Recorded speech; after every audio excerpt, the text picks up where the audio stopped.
Just face it, Nick. We all know that you think Cleo's attractive. No, I don't. Is everybody ready? Hello everyone and welcome back to Watch Along Pod. Episode 2 today, Pinocchio.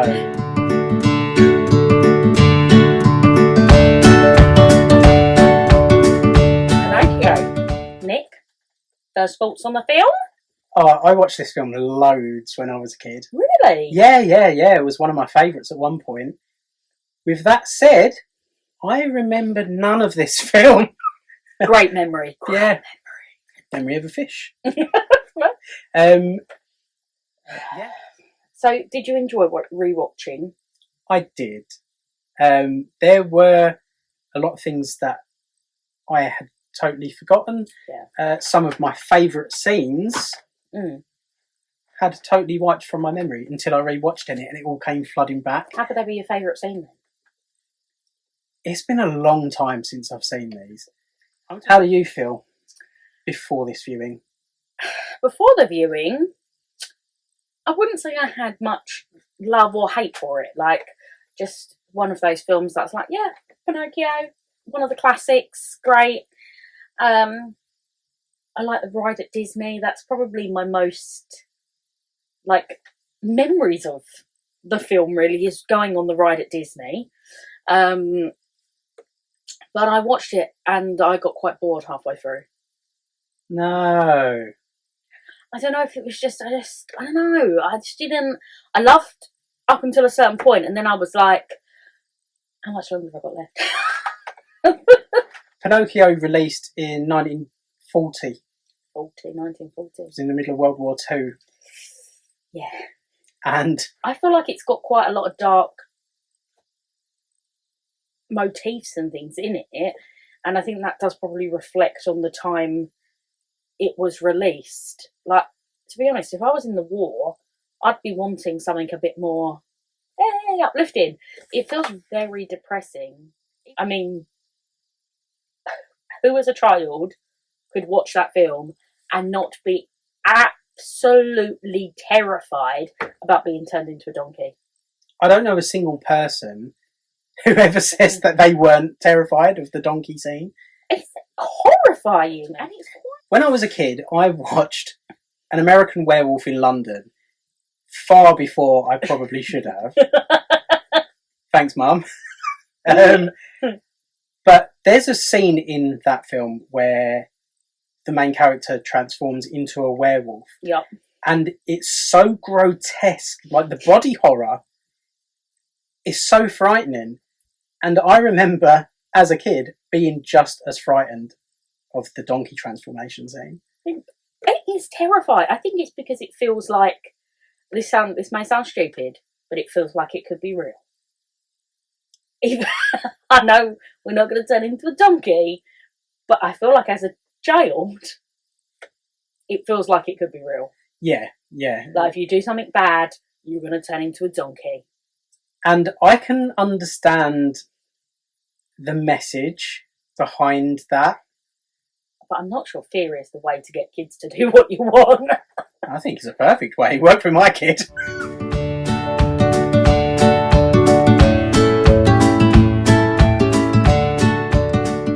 So let's talk about the main character of Pinocchio, Jiminy Cricket. He is the main. He's the main character. He is. The movie starts on Jiminy Cricket. It ends on Jiminy Cricket. He's the narrator. He has probably the most talking and screen time. He does. He has more dialogue than any other character in the whole film. Jiminy Cricket is the main character. It should have been called Jiminy Cricket, not Pinocchio. Really? I thought you was going to fight me on that. No, I'm not going to fight you on that. I think you're absolutely right. I also feel like he was a little bit the first one to be a bit out of that initial Disney, everything's lovely and sweet. I mean, I know you've got Grumpy in Snow White, but Jiminy Cricket's a bit more tricky. He was a little bit rude. Yeah, a couple of jokes. I was like, oh, that's a bit, it's a bit adult first time I sort of noticed that, and I was like, he puts his hand on like one of the China figurines' bums, and he's like, ooh, and I was like, oh, okay. Jiminy Cricket is a horn dog. He is. The only reason he takes on the task of becoming Pinocchio's conscience is because he's got the hots for the fairy. I mean, who didn't? She's beautiful. She is. Fun fact about the Blue Fairy. Yeah. The actress who did the rotoscoping and played her, Evelyn Venable.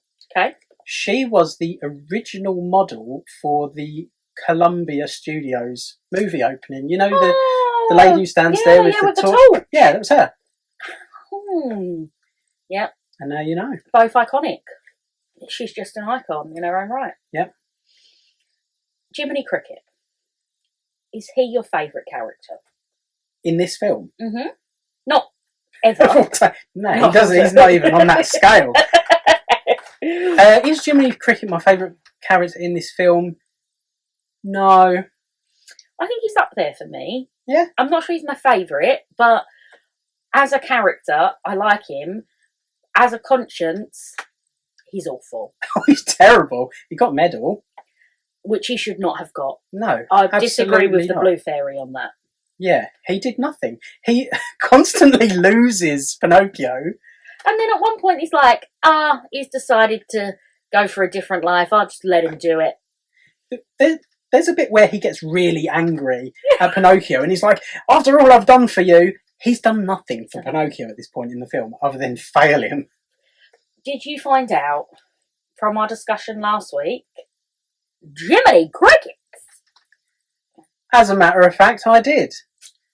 So, what I found, just for anyone who didn't see last week's episode, there's a part in Snow White and the Seven Dwarfs where all of the dwarves arrive home and notice that someone's in their house and exclaim, Jiminy Crickets!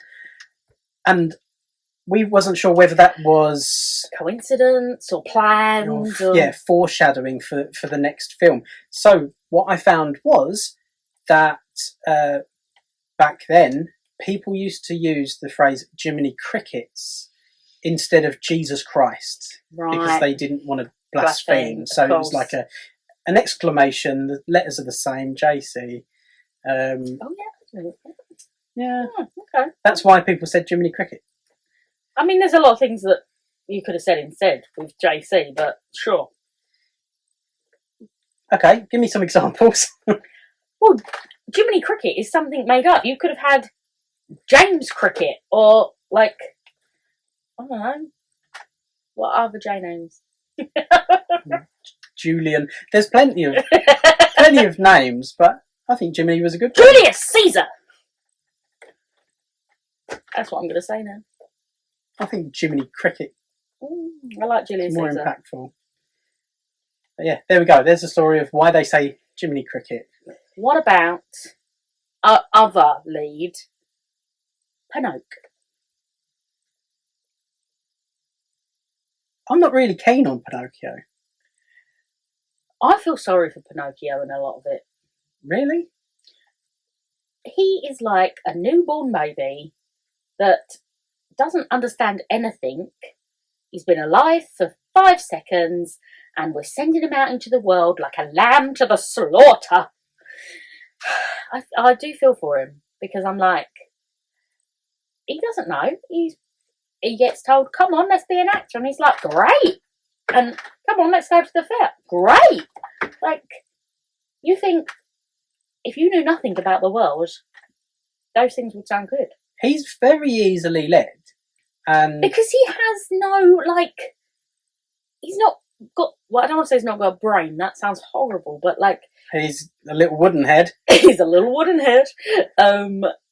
He's not had any, like, he's literally just been made come to life. He doesn't even know what any words or anything means. He has no context for anything. If only he had someone to guide him. Jiminy Cricket, we're looking at you, kid. But yeah, Geppetto shouldn't have sent him out to school on his own on day Absolutely. 1. Geppetto is the worst father ever. Can we just talk about that? Geppetto's pretty rubbish all round. Other than being a clock and toy maker and things, An amazing. excellent. Oh, his Excellent. workshop. I know. Best scene in the film. Oh, by miles. I do have a little story. So, whenever I do watch that first opening scene and all the cuckoo clocks go off, it reminds me of my granddad, Okay. because he owned a clock shop. Oh, okay. So he worked on antique clocks, so he repaired them and the things. And when I was little, I didn't get to spend much time with my granddad. We didn't have a close relationship, but whenever I did go down there, my parents took me to his clock shop, he would set off all the cuckoo clocks for me. And it would be like, whoa! Because it was like, they were like, well, it probably wasn't hundreds, but to me as like a 5-year-old, I was like, there's so many. So that scene does always sort of remind me of him, because I actually called him Grandad Clocks. Oh.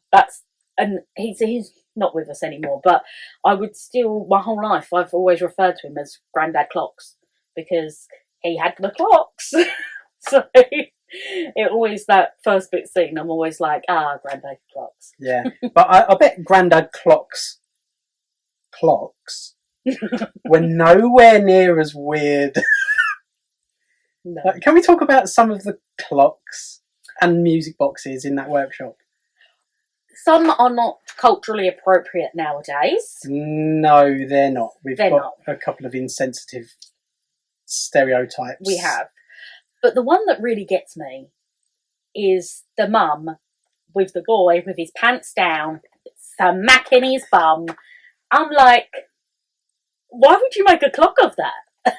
Why wouldn't you? But well, yeah, I mean, nobody bought it for a reason. There was no, you don't know. Is it a one of a kind, or has he made a couple and they're just really popular? Maybe. It's never specified. Yeah. There's also a clock where a drunkard falls out stumbling, Yeah. which I really love, because the casual depiction of booze and smoking in this film is just... Yeah, there's a lot of it.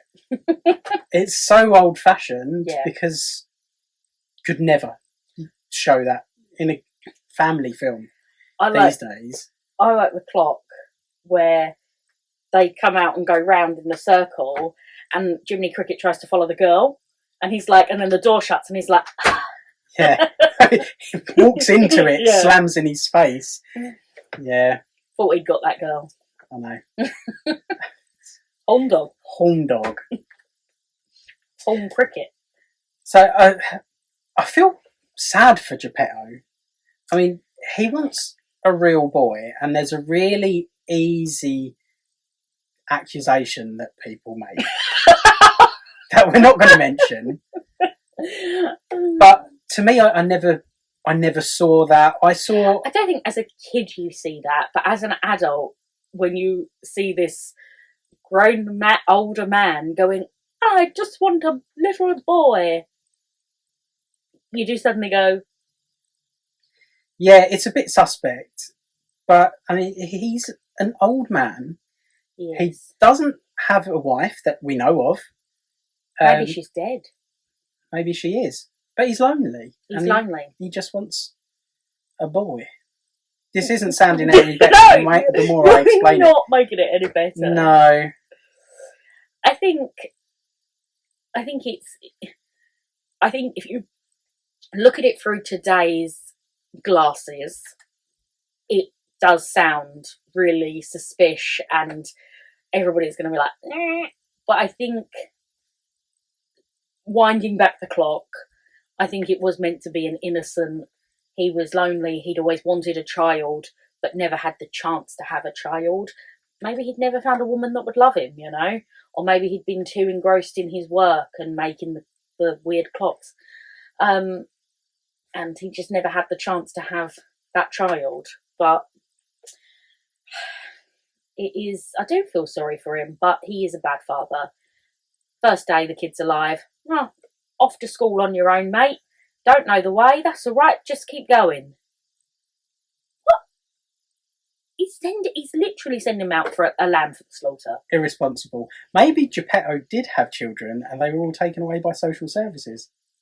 Maybe they've all become donkeys. Maybe all of the donkeys are his children. And it keeps happening. It's a cycle.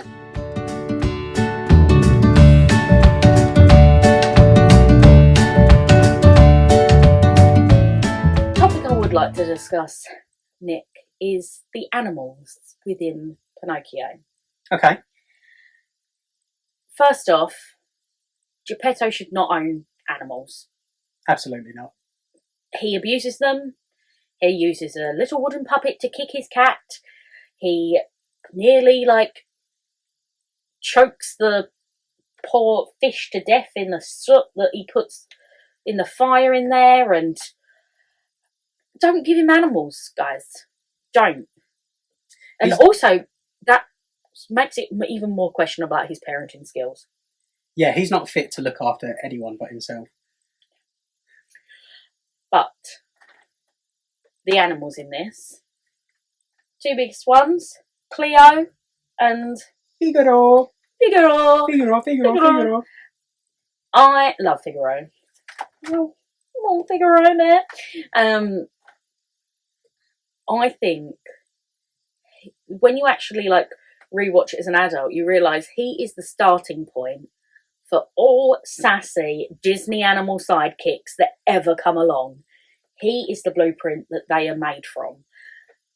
I never realised, when I watched it, I was like, I never realised how sassy that cat was. I love him. I want him. He has a little bed. I have a cat. My cat needs a little bed. Why doesn't he have one? I mean, he's got his own sofa, but... I noticed a disturbing detail about Figaro's bed. Carved onto the headboard is a dead cat. A dead cat? Yeah, maybe I'm over-exaggerating. It's an angel. It's a cat with a halo. Maybe because Figaro's the best cat in the world. He's an angel cat. It's a little angel. That's how I'm seeing it. Or he had a previous cat that he killed through animal abuse, so he put a halo on and then repurposed the bed. That is more likely. That's more likely. I think we're looking at Figaro 2. Yeah.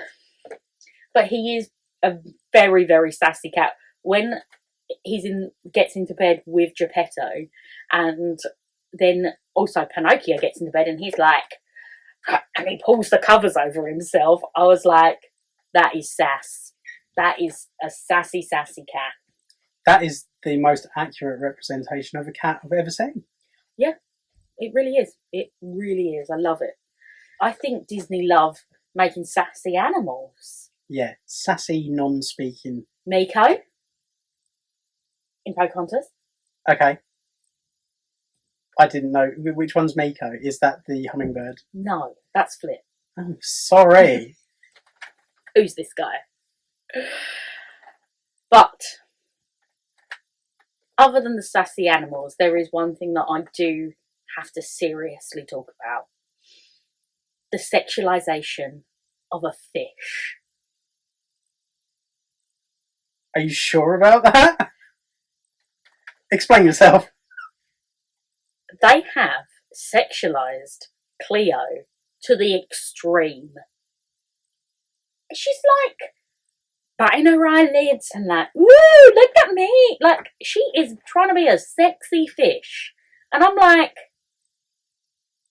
is she flirting with Geppetto? Is there it feels like there's some undertones there that I've just... I don't know. I mean, she's a beautiful fish. I'm not going to deny it, but... It's the eyelashes. Yeah, it is. But she is a very sexualised fish. Well, I would like to go on record to say that I have never found Cleo the fish to be in any way arousing. But you think she's a beautiful fish, no? I mean, you can't deny it. Exactly! Fish are just meant to be fish. She is an overly beautiful fish. But Geppetto also tries to kill. Yeah, just smoke her out with the fingers.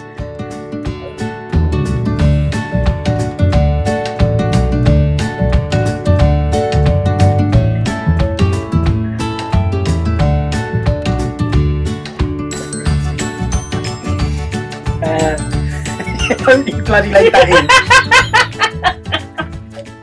in. So when we're talking about the animals in Pinocchio, there was something weird that I noticed, and it was that some of the animals are animals, and some of them are anthropomorphic.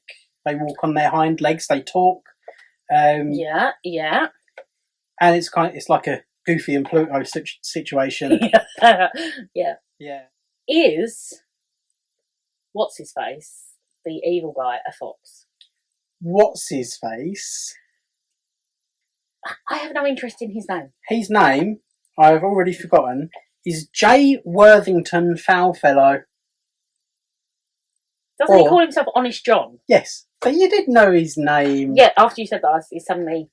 Ping. Yeah, okay, so if his name is Honest John, what's his psychic's name? Unhonest John? I don't know. Unhonest John. Yeah. It's Gideon. Oh, yeah, Gideon, yeah, okay. Yeah, so Gideon is mute. He doesn't talk.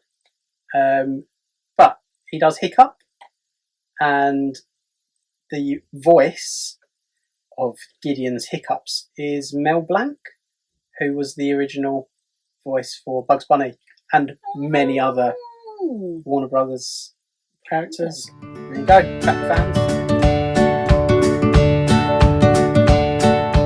I think that Gideon,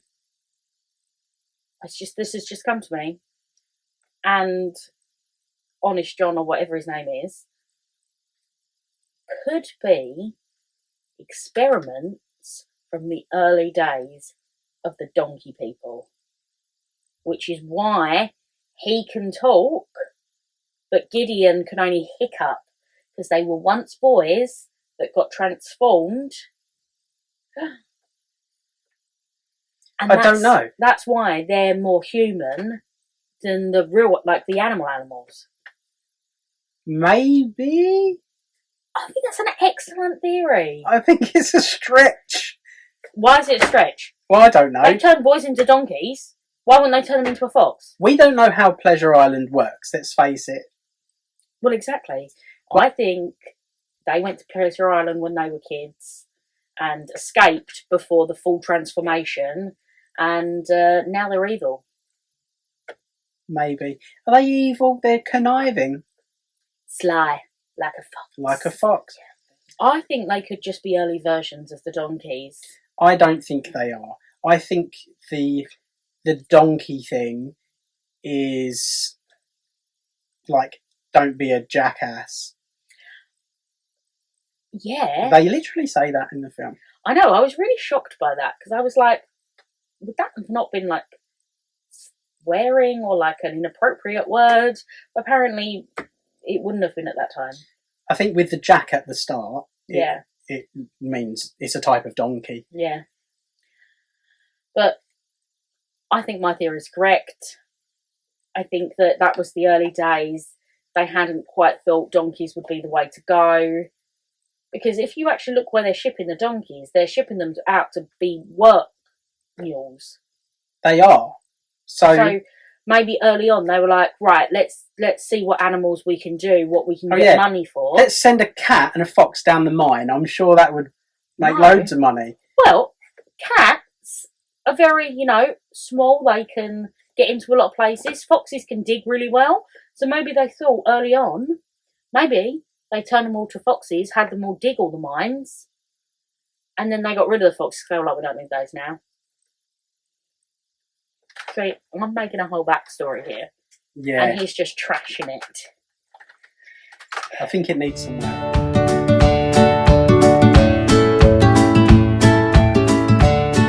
Thinking about the villains. Villains. There are a lot of villains in this film. I feel like everybody's a villain at some point. Especially Pinocchio. I mean, he does get his dad eaten by a whale. He does. How that happens It's a very is a mystery. weird stretch. Yeah. But I think that at all times, everybody is a bit wrong. Like, everybody does things wrong in this film. Mm-hmm. But doing things wrong doesn't make you a villain. It doesn't make you a villain, but I think there's a lot of selfishness in this film. Yeah, I think you're right. Jiminy Cricket is just thinking about himself 24/7 and women. I mean, he's thinking with his trousers snake. Yeah. Can we take a second to count how many villains there are in Pinocchio? Go on then. You list. Stromboli, Terrifying. Gideon, and Honest John. I don't know if we can count Gideon. I feel like he's just being strung along by Honest John. Yeah, but I mean, he's doing his deeds. Yeah. We have the Fairground Man, who I can't remember his name. yeah, neither can I. Fairground Man. We have Monstro, the whale. The whale. I mean, if we want to continue, I don't think the whale's really a villain. I think he was just doing what whales do, but... yeah, he is a big monster whale. He's just a whale that eats things because he's a whale. Yeah, but he's villainised. He's villainised, yeah. He's villainised. And that's 5. Who else are you going for? So, arguably, is his name Lampwick? Yes. The boy who leads Pinocchio astray? I think he's just a dickhead. Fair. I feel like he should have been made a donkey, really. He deserved it. He did. Pinocchio didn't. He was just being led astray, being peer pressured into having a cigarette and drinking alcohol. He was impressionable and naive. Well, because he was like basically a baby. He was a day old. He had a little wooden head. But can I talk about the poor whale? I think he's misunderstood. I don't think he's a villain. I mean, he's just out there living his life. He's eating tuna fish. If you're in the sea, you're fair game to the whales. Look at that guy who actually did get swallowed by a whale. A guy really got swallowed by a whale? Do you know this? No? Yeah. Geppetto? No, it wasn't Geppetto. Surfing or something, and he actually got swallowed by a whale and survived. And it was a big news story because people were like, oh, it can actually happen? What? Yeah. Wow.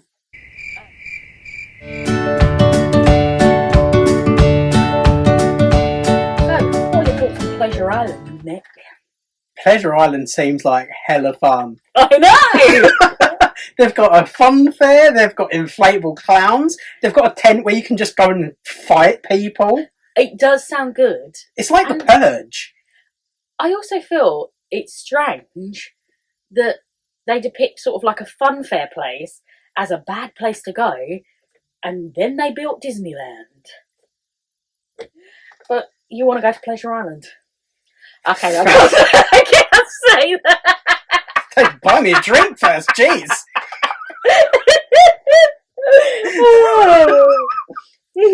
That's staying in.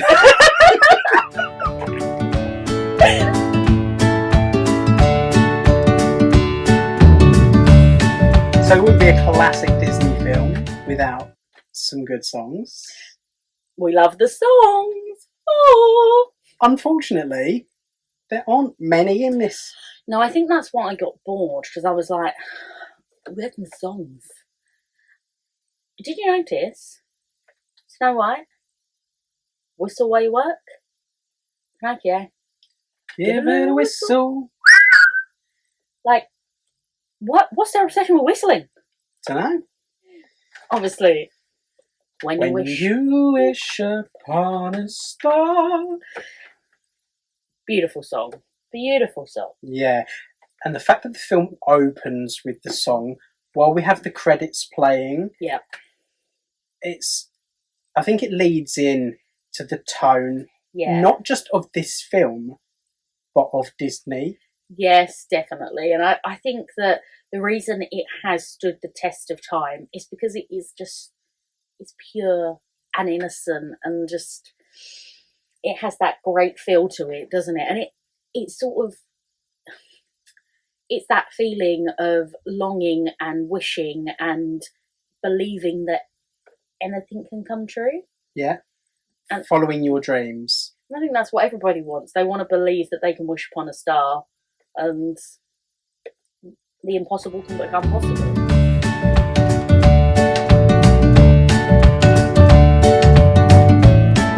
So, are you familiar with the original story of Pinocchio? This is one. It's not a Grimm's brother one, It's not. so I don't know. It's really the Grimm's brothers ones that I know a lot of the origin stuff, so I don't know. Nick, Well, could you enlighten me? I can. Buckle up, because it's a Seatbelt on. wild ride. I'm ready. I will try and summarise this as best I can, whilst not leaving out any of the more noteworthy points. So, in the original story of Peter, no, That's the wrong show. it is. In the original story of Pinocchio, Yep. there is a man who's a carpenter, and he has a block of wood that he is going to make into like a table leg or something. And as he's carving this plank of wood, it cries out in pain, and it freaks him out. And he gives this piece of wood to Geppetto because it terrified me, and now you can have it. And as we have already established, Geppetto is weird. So Geppetto is less weird in this version. Okay, fair.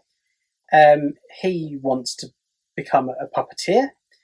He carves a wooden boy, a marionette puppet, Pinocchio. And the first thing that Pinocchio does is kick Geppetto in the shin. Fair. Off to a bad start.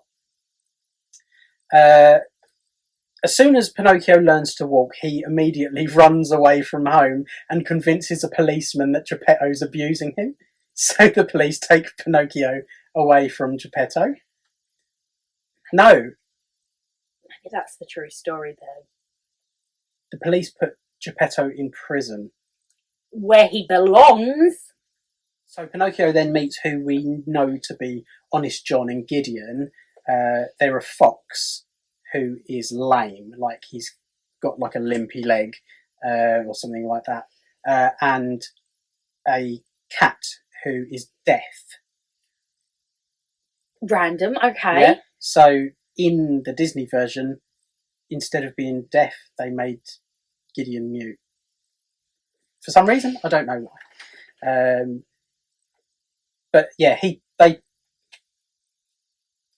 tried to convince Pinocchio of something. I can't remember that part of the story. Not important. Pinocchio then meets a cricket. Right. Jiminy's in it. Yep.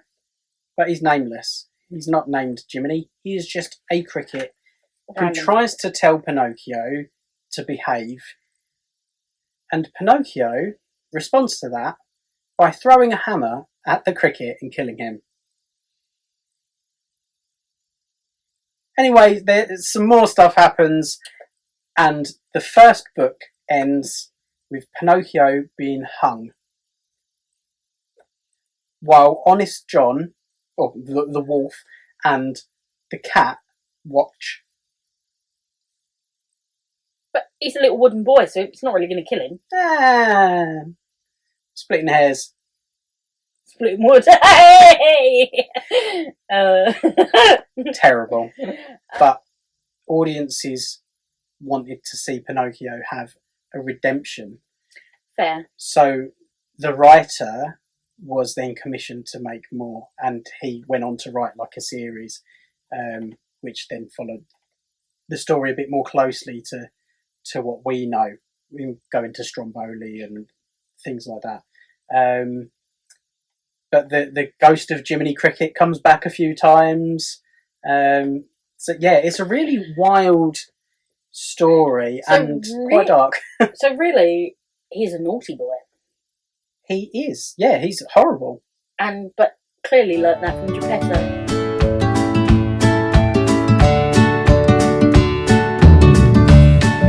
Now, one thing I do need to talk about with Nick is Pinocchio's nose. Did you think his nose grew more than once in this film? I did think his nose grew plenty of times. I remember it being a really big part of the story. Yeah, and I remember, like, that's one thing I remember really coming away as a kid is, oh, if you lie, you know, careful, you know, nose is going to grow. Yeah. It's like a really small part of the film, one scene, it never happens again, even though he lies again. And I'm like, I'm sure it happened multiple times in the film. Yeah. And not only does his nose grow, it turns into a full tree branch. Somehow, it spawns a nest with live birds. And then the nest and the flowers die because it keeps lying. It's very dramatic. It is. Nose version.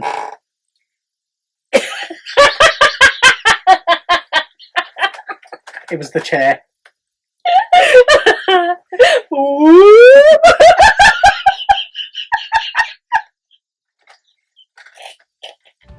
Oh no. To our main order of business. Woo, that we know everybody's going to love every week. It's time to rank Pinocchio. Ooh. Be careful how you say that.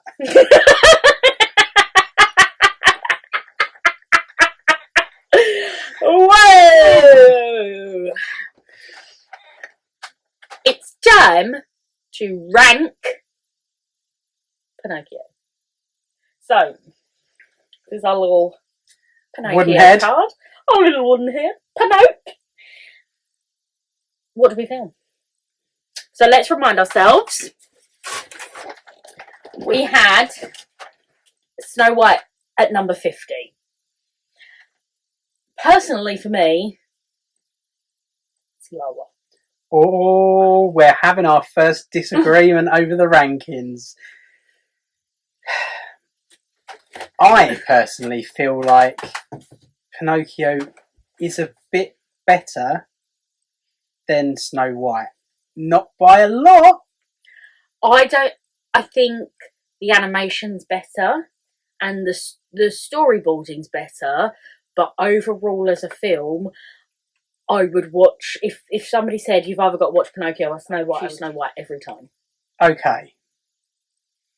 I think that you just told me lots of things that were good about Pinocchio and nothing bad. The bad things are, the donkeys are terrifying. I don't like the story. Like, I just genuinely don't like the story of Pinocchio. I think Geppetto's a terrible father. I think that there's animal abuse in it. There's sexualisation of a fish. I would rather watch Snow White. I think the songs are better in Snow White. I think the just overall feeling in Snow White is better. You get more of that Disney, oh, loveliness at the end. Like, at the end of this film, I do not feel like, oh, it's so lovely. Like, I want to feel warm and fuzzy inside after a Disney film. I don't feel like that. I do agree that at the end of the film, I didn't really care that he had become a real boy. Yeah, exactly. But I honestly feel like the journey to get there is just...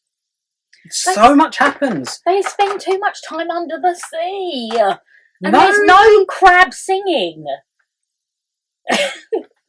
It's disappointing. I'm like, if you're going to be under the sea, sing a song. Yeah. 51, come on. 51? One down from Snow White. Okay. You'll agree to 51? That's fine. I tell you what, they're close. I'm not saying it's really, they're really, really close.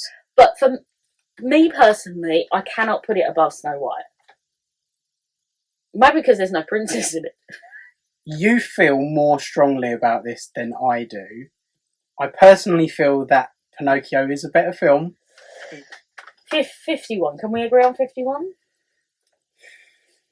51. Okay. Da-da-da. I'll let you do the others. begrudgingly, 51. 51. It goes here, but it's not. I don't hate it. I don't hate it. I just think Snow White's more iconic. I can agree. Exactly, which is why it's higher. Yeah. We did have a discussion last week after we ranked Snow White, and we felt that it was only fair that we both have a wild card. So this means that if we really cannot agree, and one of us is really super passionate about something, we can go, I'm going to play my wild card, and we get to choose wherever it goes and the other person can't say anything. Yeah. Other than the number one spot, we both have to agree on number one. And I don't know how easy that's going to be.